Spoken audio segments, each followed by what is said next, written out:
গত ডিসেম্বরে সিরিয়ার আসাদ সরকারের পতনের পর সবচেয়ে ভয়াবহ সহিংসতার মুখে দেশটি।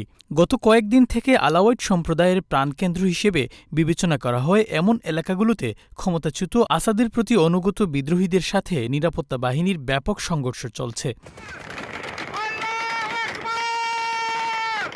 সংঘর্ষে এই অঞ্চলে শত শত মানুষ তাদের বাড়িঘর ছেড়ে পালিয়ে গেছে। সংঘর্ষে ১,০০০-এরও বেশি মানুষ নিহত হয়েছে বলে জানিয়েছে একটি যুদ্ধ পর্যবেক্ষক সংস্থা।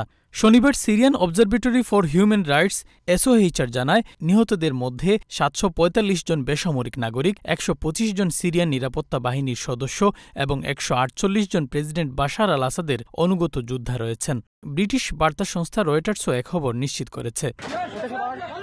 সংঘর্ষটি সিরিয়ার নতুন ইসলামপন্থী শাসক গোষ্ঠী এবং বাশার আল আসাদের আলাওয়াইট গোষ্ঠীর যোদ্ধাদের মধ্যে সংঘটিত হয়েছে। এ ঘটনায় জাবালেহ, বানিয়াস এবং আশেপাশের এলাকায় ব্যাপক হত্যাকাণ্ড চালানো হয়েছে বলে জানিয়েছে SOHR। সংস্থাটির প্রধান রামি আব্দুল রহমান বলেছেন, ১৩ বছরের গৃহযুদ্ধের ইতিহাসে এটি সবচেয়ে ভয়াবহ সহিংসতা। নিহতদের মধ্যে আলাওয়াইট সংখ্যালঘু সম্প্রদায়ের নারী ও শিশুও রয়েছেন। They are begging us to surrender, but we will not surrender.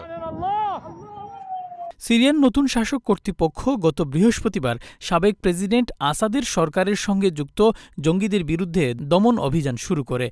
এ সময় নিরাপত্তা বাহিনীর কয়েক ডজন সদস্য জঙ্গিদের সঙ্গে ব্যাপক সংঘর্ষে নিহত হন।